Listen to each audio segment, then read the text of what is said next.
Hello everyone, in this video I am going to show you how you can make transparent text in CapCut.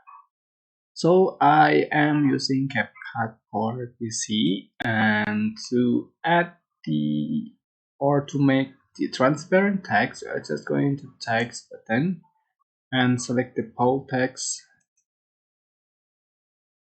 Can adjust for duration as explained with the video and change the text. For example,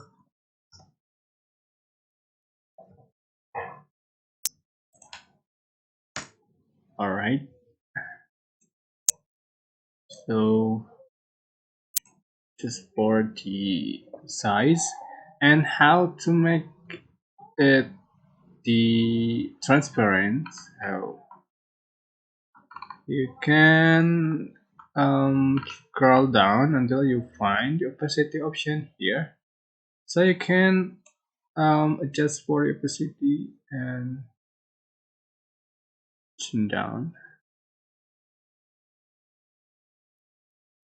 until you get the transparent text you like so.